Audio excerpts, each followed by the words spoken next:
नमस्कार दोस्तों, मेरा नाम है विमल सिंह। बालाजी स्टडी अड्डा में आपका स्वागत है। बीटीसी डीएलएड फोर्थ सेमेस्टर के लिए इम्पोर्टेंट वन लाइनर हम मैराथन के रूप में करा रहे हैं। तो टोटल 3 पार्ट में हम कंप्लीट जो है सभी बहुविकल्पी पूरे कोर्स के प्रोवाइड करा रहे हैं। इससे पहले हमने देखा था इसका सेकेंड पार्ट। यदि पिछला वाला वीडियो आपने नहीं देखा है, साइड में आई बटन में वीडियो आपको मिल जाएगा। आज हम देखेंगे इसका पार्ट नंबर जो है वो 3। उसके अंतर्गत बाकी बचे जितने क्वेश्चन पार्ट 1 और 2 में देखे थे उतने ही हम थर्ड में जो है वो देखेंगे। तो चलिए शुरू करते हैं। पहला प्रश्न है, विलय नीति जो है वो क्या थी? तो सबसे पहले तो प्रश्न यही पूछा जाता है किसकी थी, तो लॉर्ड डलहौजी की थी। इसके तहत देसी राज्यों को ब्रिटिश राज्यों में किसी ना किसी बहाने मिलाया जाने वाला जो है वो विलय नीति थी, जिसे हम हड़प नीति के नाम से भी जानते हैं। इसके अलावा जो लॉर्ड डलहौजी थे, इसी की एक और नीति थी जिसका नाम था गोद प्रथा निषेध। उसकी प्रमुख विशेषता यह थी कि जिन शासकों का उत्तराधिकारी जो है वो नहीं होता है था, वे पुत्र को गोद नहीं ले सकते थे। और इस नीति को लागू करने के लिए जो डलहौजी था, इसने सभी भारतीय राज्यों या जो रियासतें थी उनको अलग अलग श्रेणियों में भी जो है वो विभाजित कर दिया था, जिनकी संख्या जो है कुल 3 थी। अगला है कि क्रांति जो है, यानी 1857 की क्रांति से पूछा गया है कि इसकी असफलता का कोई एक कारण बताइए। तो आप क्या कह सकते हैं? मात्र उत्तर मध्य भारत में ही केंद्रित रही थी, जैसे यहाँ पर एक लिखा हुआ है। पर मैंने आपको क्या बताया था? क्रांति की असफलता का सबसे बढ़िया कारण इस समय से जो है वो पहले हो गया था। अगला है कच्चा माल किसे कहते हैं? तो आप क्या कहेंगे? प्रकृति, खेतों या भूमि के अंदर से प्राप्त होने वाली वस्तुएं कच्चा माल कहलाती हैं। कारखाने में या यंत्र द्वारा जब उसका रूप परिवर्तित हो जाता है तो वो तैयार या निर्मित माल के रूप में जाना जाता है। अगला प्रश्न कह रहा है कि इंडियन काउंसिल एक्ट 1892 के सदस्यों की संख्या कितनी थी? तो कितनी थी? यहाँ पर लिखा है 1892 के सदस्यों की 12 में या 12 से 16 एक औसतन जो है यहाँ पर बताई गई है। और इससे पहले एक और था भारतीय परिषद अधिनियम। उसकी अगर बात करें तो वो 1861 में जो है वो हुआ था। अगला है भारतीय सरकारी भाषा कब बनी? तो 1835 में जो है वो बनी। अगला प्रश्न है कि भारतीय विश्वविद्यालय अधिनियम जो है वो कब पारित हुआ? तो 1904 में जो है वो पारित हुआ। अगला है नवजागरण का अर्थ। तो मैंने कल बताया भी था कि धर्म और समाज से संबंधित जो पुरानी परंपराएं हैं, मान्यताएं हैं, उसमें परिवर्तन लाने के लिए पुनर्प्रयास जो है वो करना नवजागरण जो है वो हो जाएगा। अगला है भारतीय राष्ट्रीय कांग्रेस की स्थापना में मुख्य भूमिका जो है वो किसकी थी? तो किसकी थी? ए ओ ह्यूम की जो है वो थी। संस्थापक के रूप में मैंने अलग अलग तरीके से नाम आपको बताए थे। अगला है कि उदार यानी कि नरम दल से आप क्या समझते हैं? तो कांग्रेस के वे नेता जो शांतिपूर्ण और वैधानिक ढंग से देश की जो आवश्यकता है उसको पूरा करना चाहते थे, उन्हें उदारवादी हम कहते थे। और एक और थे जो थे, एक नरम दल थे, एक गरम दल के थे। तो उसमें मैंने नाम याद करने का आपको बताया था, लाल बाल पाल जो है वो ध्यान रखिएगा। और इसके भी नाम जो है आपको बता दिए थे। अगला है अरुणा आसफ अली ने किन किन आंदोलनों में भाग लिया था? तो नमक कानून तोड़ो आंदोलन, भारत छोड़ो आंदोलन, इन सब में भाग लिया था। आगे है कि आगे बढ़ो हम हिंदुस्तानी हैं और हिंदुस्तान हिंदुस्तानियों का है, ये किसका जो है वो नारा है? तो आप क्या कहेंगे? भीका जी कामा जो है इनका नारा है। अगला है भारत का पहला तिरंगा झंडा किसने बनाया था? तो वीर सावरकर जो है इन्होंने बनाया था। इंपॉर्टेंट क्वेश्चन है और जनरल नॉलेज के लिए भी अच्छा क्वेश्चन है। अगला कह रहा है कि दांडी यात्रा किसने जो है वो की थी? तो किसने की थी? महात्मा गांधी जी ने जो है वो की थी। और जो दांडी मार्च था उसी को नमक मार्च या कह सकते हैं दांडी सत्याग्रह के रूप में भी जो है वो जाना जाता था। और जो सन 1930 में जो है वो महात्मा गांधी जी जो थे उनके द्वारा अंग्रेज सरकार के नमक के ऊपर जो कर लगाया जाता था उसके कानून के विरुद्ध जो है वो किया गया सविनय कानून भंग कार्यक्रम के रूप में जाना जाता था। दिनांक अगर 1930 में आपको एग्जैक्ट की बात करें, क्योंकि अति लघु या लघु में पूछा जा सकता है, तो 12 मार्च 1930 से लेकर के 6 अप्रैल 1930 तक जो है वो चला था। अगला है किन दो सशस्त्र क्रांतिकारियों के नाम लिखिए जिन्हें फांसी दी गई थी? तो सरदार भगत सिंह और राजगुरु। और एक और सुखदेव। आपको तीनों ही नाम मैंने बताए थे। अगला कह रहा है कि सीमांत गांधी कौन थे? तो सीमांत गांधी जो है वो खान अब्दुल गफ्फार खां को कहा जाता था। अगला है पूना पैक्ट किन के मध्य हुआ था? तो गांधी जी और डॉक्टर अंबेडकर के मध्य जो है वो हुआ था। अगला है कि मॉन्टेग्यू चेम्सफोर्ड सुधार एक्ट किस सन में बना था? तो ये 1919 में जो है वो बना था। ये सभी सन वगैरह जितने भी आपको एकदम रटे होने चाहिए। अगला है महात्मा गांधी जी की हत्या कब हुई थी? तो 30 जनवरी 1948, मैंने बताया भी था, शहीद दिवस के रूप में मनाया जाता है। इसको भी और भी तिथियों को मनाया जाता है। अगला कह रहा है विश्व में शांति स्थापित करने के लिए भारत ने किस नीति का समर्थन जो है वो किया? तो गुट निरपेक्षता की नीति का जो है वो किया, गुट निरपेक्षता पर आधारित। इससे पहले कल वाले पार्ट में जो है क्वेश्चन भी आया था, वहां पर ये बता भी दिया था मैंने। अगला कह रहा है कि विश्व के दो प्रमुख गुट कौन से हैं? तो एक संयुक्त राज्य अमेरिका हो जाएगा, एक आपका सोवियत संघ हो जाएगा। अगला कह रहा है कि पंचशील के पहले सिद्धांत का वर्णन कीजिए। तो एक दूसरे राज्य की सीमा और उनकी प्रभुसत्ता का सम्मान किया जाए, ये आपका पंचशील का पहला सिद्धांत जो है वो कहता है। और कौन कौन से हैं आपके पंचशील सिद्धांत? तो दूसरा आपका है कि एक दूसरे के विरुद्ध आक्रामक किसी प्रकार की आप कार्रवाई ना करें। तीसरा है आपका कि एक दूसरे के आंतरिक जो विषय उसमें हस्तक्षेप ना करें। चौथा है कि परस्पर समानता और लाभ की नीति का पालन करें। और पांचवा है शांतिपूर्ण सह अस्तित्व की नीति में विश्वास करना। अगला कह रहा है कि दक्षेस में सम्मिलित होने वाले देशों के नाम। तो नेपाल, भूटान, श्रीलंका, मालदीव, पाकिस्तान, बांग्लादेश, इस प्रकार से हो जाएंगे। अगला कह रहा है संयुक्त राष्ट्र संघ का मुख्य उद्देश्य क्या था? तो अंतरराष्ट्रीय शांति से सुरक्षा बनाए रखना। अगला कह रहा है कि पहला विश्व युद्ध कब से कब तक चला? तो 1914 से 18 तक जो है वो चला। तो यहाँ पर तो पहला विश्व युद्ध पूछा गया। दूसरा अगर पूछा गया होता तो आप क्या कहते हैं? 1939 से लेकर के 1945 तक जो है वो चला था। सन इसमें 1 सितंबर था और दूसरे वाला जो 1945 है इसमें 2 सितंबर था। अगला कह रहा है कि पहले विश्व युद्ध में भाग लेने वाले देशों के नाम। तो ऑस्ट्रिया हो गया, जर्मनी, टर्की, और दूसरे पक्ष में सर्बिया, इंग्लैंड, फ्रांस, रूस और संयुक्त राज्य अमेरिका, इस प्रकार से नाम हो जाएंगे। अगला है संयुक्त राष्ट्र संघ के स्थायी सदस्य राष्ट्र कौन कौन से हैं? तो चीन हो गया, फ्रांस हो गया, रूस हो गया, संयुक्त राज्य अमेरिका हो गया और ग्रेट ब्रिटेन। आपको याद है होगा, तो मैंने कल ट्रिक एक बताई थी, उसमें आपको बताए थे अस्थायी सदस्य और स्थायी सदस्य को कैसे आप जोड़कर याद रख सकते हैं। तो ये आपके सभी नाम ध्यान आपको होने चाहिए। अगला कह रहा है संयुक्त राष्ट्र संघ के अंगों के नाम। ये तो मैंने पहले भी बताया था, मोस्ट इंपॉर्टेंट क्वेश्चन है, इसको आपको एकदम रट के रखना है। कौन कौन से होते हैं? तो आप कहेंगे महासभा, सुरक्षा परिषद, आर्थिक और सामाजिक परिषद, संरक्षण परिषद, अंतर्राष्ट्रीय न्यायालय और सचिवालय। तो ये आपके कुल सभी अंग जो है वो हो जाएंगे। संख्या कितनी है? टोटल 6 है। इसके अलावा वीडियो पसंद आ रहा हो, चीज़ें सब समझ में आ रही हो, तो वीडियो को लाइक भी आप सभी लोग अवश्य जो है वो कर दीजिएगा। आप ही के लिए यहाँ दिन रात मेहनत की जा रही है, तो एक लाइक तो आपका बनता ही है। बात करते हैं अगले प्रश्न की। क्या चेतावनी प्रणाली कितने प्रकार की होती है? तो 2 प्रकार की होती है आपकी। अगला प्रश्न है आपका कि हवाई हमले की चेतावनी के प्रकार। तो हवाई हमले का पीला संकेत है, लाल संकेत है, हरा संकेत है, सफेद संकेत है, इस प्रकार से हो जाएगा। अगला कह रहे हैं कि ब्लैकआउट क्या है? तो ब्लैकआउट उस स्थिति को कहते हैं जब दुश्मन हमारे क्षेत्र में रात्रि में आक्रमण कर दे, तब दुश्मन के लक्ष्य को पहचानने और भ्रमित करने के कई उपायों को अपनाया जाता है। अगला है कि भारत को कितने प्राकृतिक भागों में बांटा गया है? तो कुल 5 प्राकृतिक भागों में बांटा गया है। अगला है भारत के दक्षिण में कौन सा महासागर है? तो हिंद महासागर है। अगला है समता और समताप और समदाब में जो है वो रेखा संबंधी प्रश्न पूछा गया है कि किसे कहते हैं? तो आप क्या कहेंगे? समान तापक्रम वाले स्थानों को मिलाकर खींची जाने वाली रेखा को समताप कहते हैं। और समान वायु दाब, जब दाब की बात हो तो समान वायु दाब वाले स्थानों को मिलाकर खींची जाने वाली रेखा को समदाब रेखा जो है वो कहते हैं। बस तो थोड़ा सा अंतर है, ध्यान रखिएगा। अगला प्रश्न देखते हैं, खनिज कितने प्रकार के होते हैं? तो आप क्या कहेंगे? 2 प्रकार के, धात्विक और अधात्विक। अगला कह रहा है कि लौह अयस्क किसे कहते हैं? तो खदानों से प्राप्त लोहे को ही लौह अयस्क के नाम से जानते हैं। सब सिंपल सिंपल डेफिनेशन है, इसलिए मैं कुछ ऐसा एक्स्ट्रा आपको नहीं बता रहा हूँ। अगला है कि खान किसे कहते हैं? तो जिन स्थानों से खनिज प्राप्त किया जाता है उन्हें हम खान कहते हैं।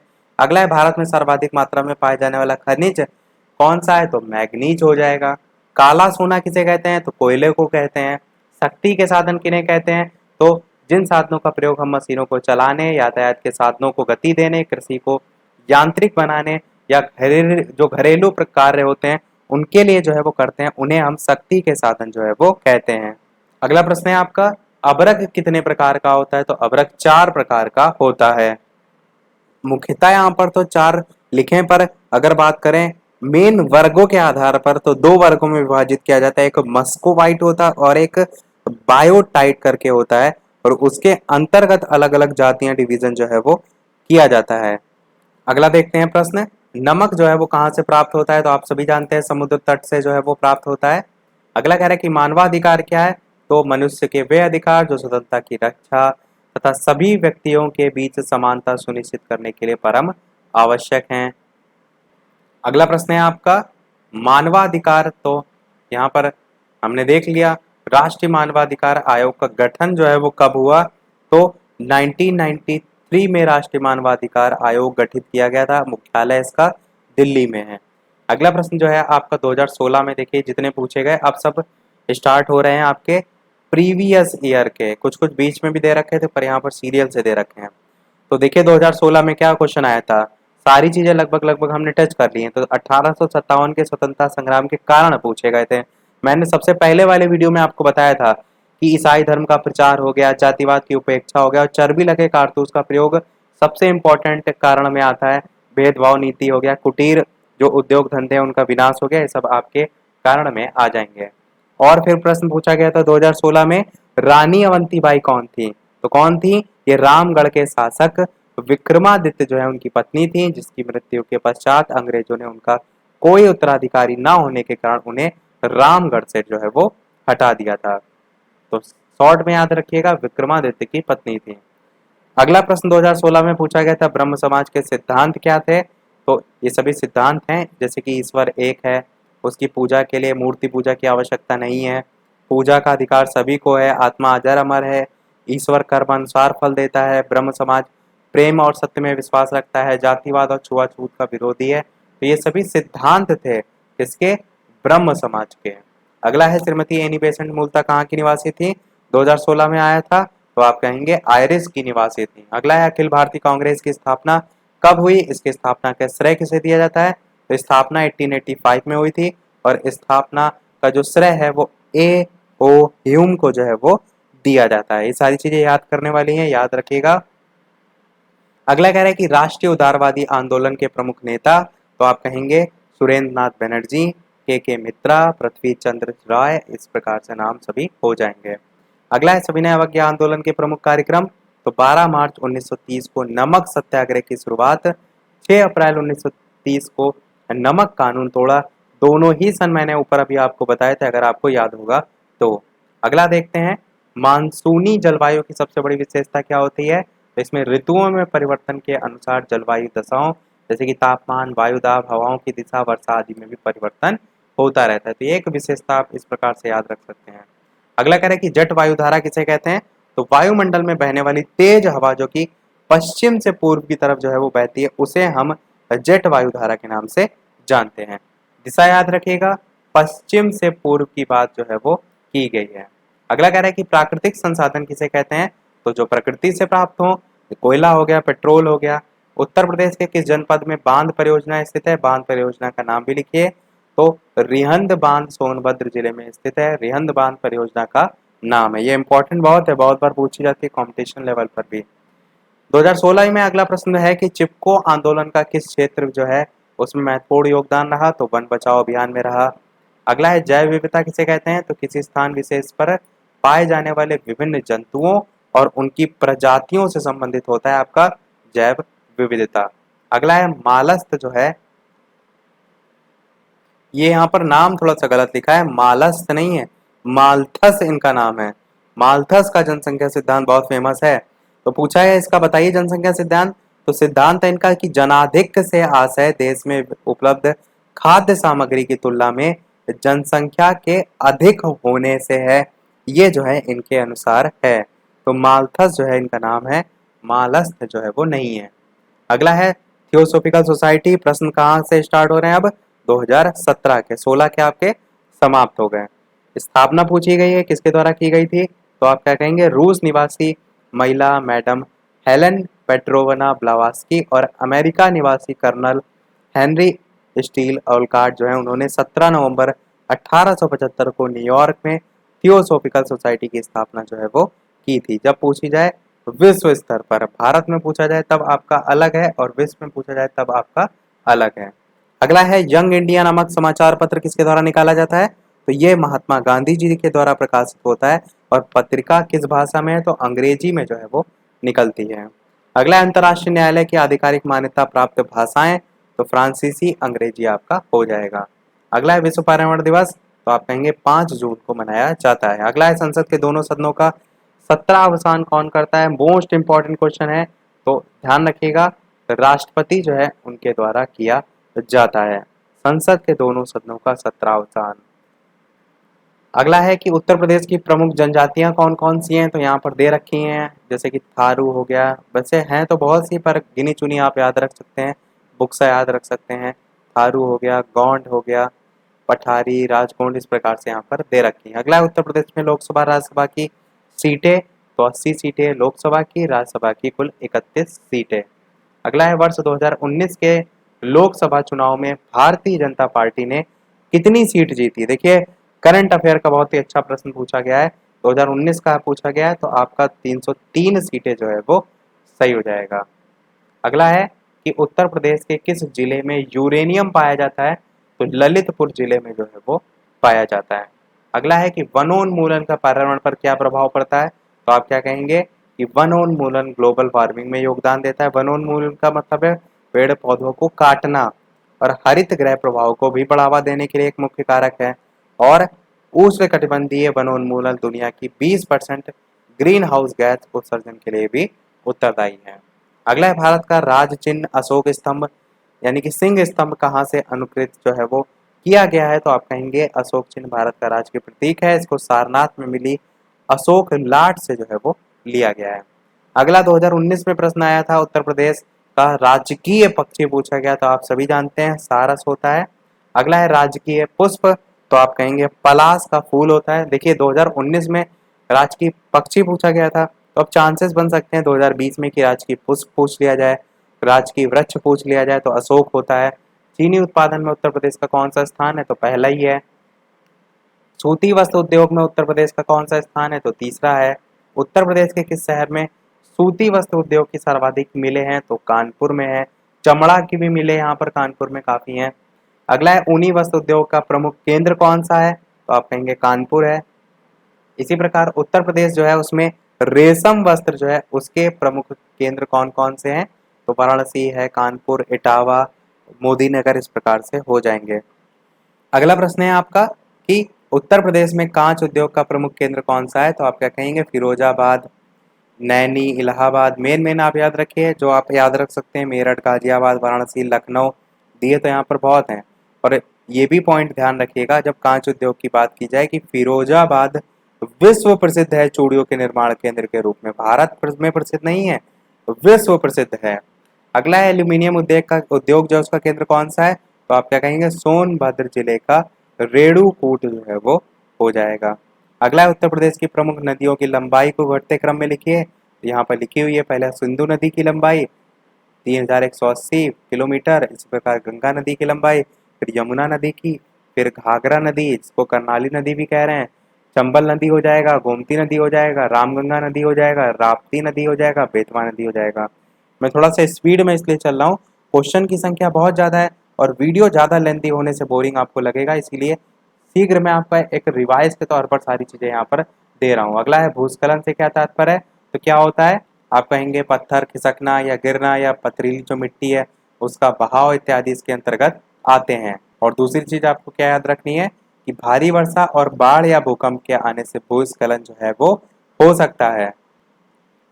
तो अच्छा यहाँ पर तरीके से डिफाइन भी किया गया, आप चाहें तो इसे पढ़ भी सकते हैं। अगला है उत्तर प्रदेश की प्रमुख 2 विद्युतीय परियोजना, तो एक बक्सर पावर प्रोजेक्ट हो जाएगा, एक तृप्ति पावर प्रोजेक्ट हो जाएगा, ये दोनों उत्तर प्रदेश की हैं। अगला 2018 में पूछा गया था राष्ट्रीय आंदोलन के प्रथम चरण के उदारवादी आंदोलन के प्रमुख नेता कौन? तो दादा भाई नौरोजी, महादेव गोविंद रनाडे, फिरोज शाह मेहता, सुरेंद्र नाथ बनर्जी, दीनेश सावाचा, इसी प्रकार योगेश चंद बनर्जी, गोपाल कृष्ण गोखले, मदन मोहन मालवीय, ये सभी नाम जो है वो हो जाएंगे। अगला है गांधी जी जो है उन्होंने आंदोलन को क्यों स्थगित कर दिया था। मैंने ये बताया था चौरी चौरा जो घटना हो गई थी उसी के कारण कि ये अहिंसा हो रही है, अहिंसा ना कहकर हिंसा कहिए हो रही थी, उसी से आहत हो गए थे जो हुई थी चौरी चौरे चौरी चौरा जो घटना हुई थी उससे आहत हुए इतना कि उन्होंने असहयोग आंदोलन 1920 से 22 था उसको समाप्त करने का निर्णय लिया था। तो इसी के संबंध में आंदोलन यहाँ पे लिखा है। बाकी घटना की बात करें तो मैंने सारी तारीख वगैरह इससे पहले बता दी थी, आप चाहें तो दोबारा से भी इसे पढ़ सकते हैं। अगला है सविनय अवज्ञा आंदोलन के प्रमुख कार्यक्रम। तो प्रत्येक गांव गैर कानूनी जो नमक बना लाए या बनाए। दूसरा है बहनों जो हैं उनको मादक पदार्थों की दुकानों, अफीम के अड्डों, विदेशी कपड़ों की दुकानों पर धरना देना चाहिए। इसी प्रकार प्रत्येक घर में, तीसरा हो जाएगा बूढ़े और युवक सभी जो हैं वो तकली चलाकर सूद खाते हैं, रोजगार परक आप कह सकते हैं। इसी प्रकार विदेशी वस्त्र जला दिए गए। इसी प्रकार हिंदू छुआछूत की भावना का त्याग करें।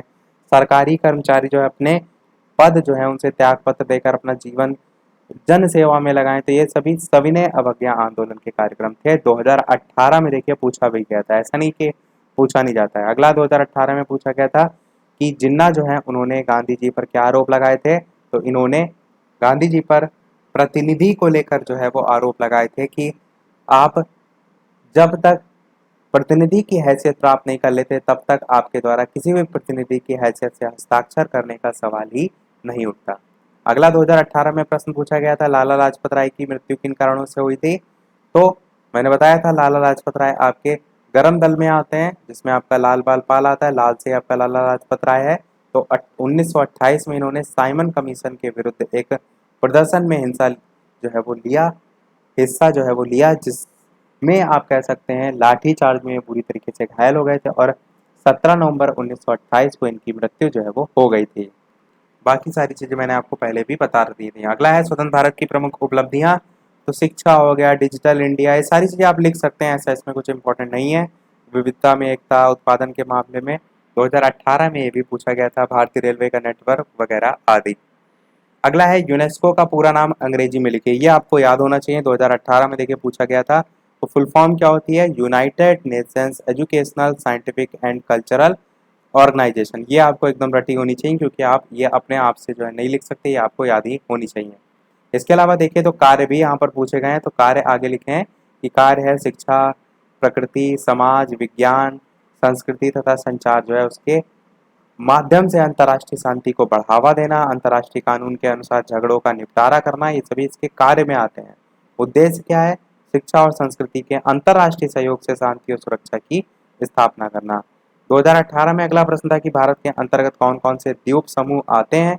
तो द्वीप समूह में बंगाल की खाड़ी में उत्तर दक्षिण की ओर फैला है जिसे हम अंडमान निकोबार द्वीप समूह कहते हैं। और दूसरा केरल राज्य जो है उसके पश्चिम में अरब सागर के बीच में जिसे हम लक्षद्वीप समूह कहते हैं। तो उसी के संबंध में यहाँ पर लिखा गया है। अगला है भारतीय जलवायु जो है उसको प्रभावित करने वाले कारक बताइए। तो जैसे कि अक्षांशीय स्थिति होती है, समुद्र से कितनी ऊंचाई है, पर्वतों की क्या दिशा है, सागरीय प्रवाह है, पवन दिशा क्या है, वायुमंडलीय दबाव क्या है, जल स्थल वितरण है, धरातलीय बनावट, ये सारे जो है आपके कारक हो जाएंगे। 2018 में आया था। अगला भी आया है 2018 में, प्राकृतिक आपदाएं कौन सी होती हैं। तो भूकंप होता है, बाढ़ होता है, महामारी है, ये सभी आपकी इसी में आती हैं प्राकृतिक में।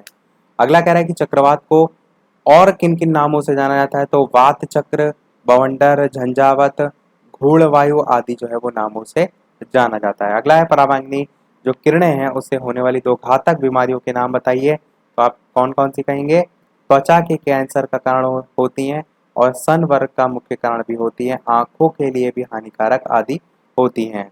जब आपसे पूछा जाता है पराबैंगनी किरणें जो है उनकी घातक बीमारियां, सब देखिए 2018 में पूछे गए। उत्तर प्रदेश में मिट्टी का उपयोग किन कार्यों में होता है। तो आप क्या कहेंगे, खनिज लवण का अवशोषण करते हैं पौधे, जो भी पेड़ पौधे मिट्टी हैं उनके जल के साथ, और जल तथा कार्बन डाइऑक्साइड की सहायता से सूर्य का जो प्रकाश है उसकी उपस्थिति में अपना भोजन भी स्वयं बनाते हैं। दूसरा पॉइंट आप कह सकते हैं मिट्टी का उपयोग बर्तन निर्माण में होता है, सुराही, मटके आदि, कुल्हड़ आदि बनाने में। तीसरा आप कह सकते हैं मिट्टी का उपयोग भवन में भी, जैसे ईंटें आदि जो है उनको बनाने में किया जाता है। तो ये सभी आपके जो है वो हो जाएंगे उपयोग। अगला है 2018 में रियंद बांध परियोजना किस प्रदेश, किस जिला तथा किस नदी पर स्थित है। तो आप कहेंगे उत्तर प्रदेश के सोनभद्र जिले के रेणुकूट शक्तिनगर मार्ग पर पीपरी जो है उस पर स्थित है और ये रिहंद नदी को बांधकर बनाया गया है। यहाँ तक आपके प्रश्न 2018 के समाप्त हुए। यहाँ से आपके स्टार्ट हो रहे हैं 2019 के। तो 2019 का आपका पहला प्रश्न है, रामकृष्ण मिशन की स्थापना जो है वो किसने की थी? तो आप क्या कहेंगे? स्वामी विवेकानंद जी ने जो है वो की थी। बाकी सन वगैरह सब मैं आपको बता चुका हूँ, इसलिए बार बार मैं यहाँ पर रिपीट नहीं कर रहा हूँ। अगला है, स्वराज्य हमारा जन्मसिद्ध अधिकार है, इसे हम लेकर रहेंगे, किसका कथन है? 2019 में आया था, तो आप कहेंगे लोकमान्य बाल गंगाधर तिलक जी का कथन है। ऐसे प्रश्न आपसे पूछे जा सकते हैं कथन पर आधारित। अगला कह रहा है कि होम रूल आंदोलन के प्रमुख नेता कौन थे? तो आप क्या कहेंगे? लोकमान्य बाल गंगाधर तिलक और श्रीमती एनी बेसेंट जो है वो प्रमुख नेता के रूप में जानी जाती हैं। अगला है, भारत छोड़ो आंदोलन कहां से प्रारंभ हुआ? तो आप कहेंगे 14 जुलाई 1942 वर्धा में कांग्रेस की कार्य समिति ने प्रस्ताव पारित किया था, जिसका शीर्षक था भारत छोड़ो प्रस्ताव। और इसी प्रस्ताव में कहा गया था कि यदि अंग्रेज भारत पर से अपने नियंत्रण हटा ले तो भारतीय जनता विदेशी जो आक्रमणकारी हैं उनके विरुद्ध अपना योगदान देने को तैयार है। तो 8 अगस्त 1942 को मुंबई अधिवेशन में कुछ संशोधनों के साथ कांग्रेस कार्य समिति ने यह प्रस्ताव स्वीकार जो है वो कर लिया था। अगला है 2019 का ही प्रश्न की प्रथम पंचवर्षीय योजना कब लागू की गई थी? तो 1951 से 56 में लागू की गई थी। अगला है, भारत में चांदी मुख्यतः किस प्रदेश में पाई जाती है? तो कर्नाटक में कोलार हो गया, जहां पर आपका एक प्रश्न ऊपर भी आया था। राजस्थान में जावर है, बिहार में मानभूम है, आंध्र प्रदेश में कड़िया, इस प्रकार से नाम यहाँ पर हो जाएंगे। अगला है, सुलह कुल महोत्सव कहाँ मनाया जाता है? तो सुलह कुल महोत्सव हिंदू मुसलमान एकता के प्रतीक आगरा में जो है वो मनाया जाता है। अगला है, विश्व ओजोन दिवस, तो आप कहेंगे 16 सितंबर को मनाया जाता है। अगला है, आलू उत्पादन में उत्तर प्रदेश का स्थान, तो आप कहेंगे प्रथम स्थान है। अगला है, सूचना का अधिकार भारत में किस वर्ष में जो है वो लागू किया गया था? तो आपका भारत सरकार ने पारदर्शिता युक्त शासन और भ्रष्टाचार मुक्त समाज बनाने के लिए 12 मई 2005 में सूचना का अधिकार अधिनियम 2005 जो है वो संसद में पारित किया था। और सन इसका जरूर ध्यान रखिएगा, सन 2005, जिसे 15 जून 2005 में राष्ट्रपति की अनुमति मिली थी और 12 अक्टूबर 2005 को ये कानून जम्मू कश्मीर को छोड़कर पूरे देश में लागू भी जो है वो कर दिया गया था। अगला प्रश्न देखते हैं।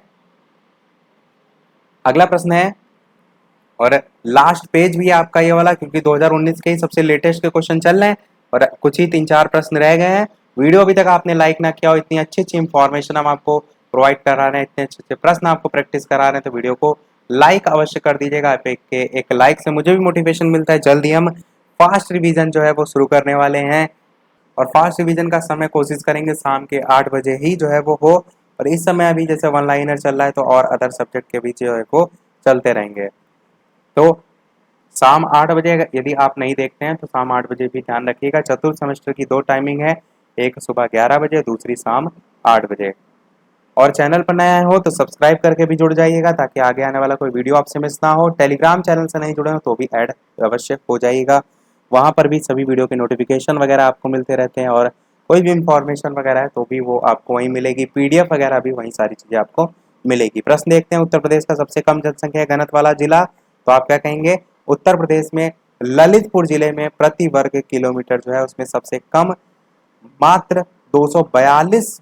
सोनभद्र की बात करें तो उसमें 270, हमीरपुर में 275, महोबा में 279, चित्रकूट में 308, जालौन में 370, झांसी में 398 व्यक्ति जो है वो रह रहे हैं। तो सबसे कम जनसंख्या घनत्व यहाँ पर पूछा गया था। अगला है, भारत में पवन ऊर्जा के उत्पादन में कौन सा भारत का राज्य अग्रणी है? तो तमिलनाडु राज्य आपका जो है वो बिल्कुल सही हो जाएगा। अगला और इस वीडियो का लास्ट प्रश्न है ये लिंगानुपात, और इसके बाद एक प्रश्न मैं आपसे भी पूछूंगा। तो लिंगानुपात से क्या तात्पर्य है? तो आप क्या कहेंगे? लिंगानुपात या लिंग का अनुपात से तात्पर्य किसी क्षेत्र विशेष में पुरुष और स्त्री की संख्या के अनुपात को कहते हैं। बस इतनी सी मेन लाइन है, दोनों का रेशियो।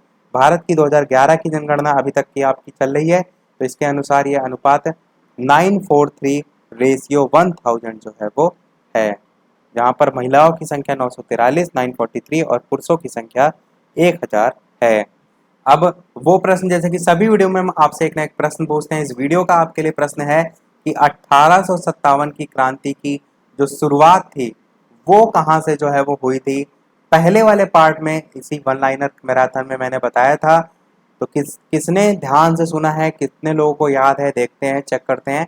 सभी लोग अपना उत्तर वीडियो के मेन कमेंट में बताइएगा, तो देखते हैं कितने लोगों को सही तरीके से याद है। ऑप्शन मैं इसीलिए नहीं दे रहा हूँ क्योंकि मैं पहले वाले पार्ट में बता चुका हूँ। यदि आपने देखा है और आपको नहीं याद है तो फर्स्ट वाला पार्ट फिर से देखिए, रिवाइज कीजिए, उसके बाद आंसर देखने के बाद यहाँ पर टाइप कीजिए, ताकि आपको लिखने मात्र से भी याद बहुत बार चीज़ें हो जाती हैं, तो ये भी आपका एक अच्छा तरीका होगा। तो इसी के साथ हमारे ये आज का वीडियो समाप्त होता है, सभी प्रश्न भी समाप्त होते हैं। आज वीडियो में इतना ही। वीडियो पसंद आया हो तो लाइक अवश्य कीजिएगा, नए हैं चैनल पर तो सब्सक्राइब जरूर कीजिएगा। चलिए मिलते हैं अगले वीडियो में नए टॉपिक के साथ, तब तक के लिए नमस्कार। Thank you for watching.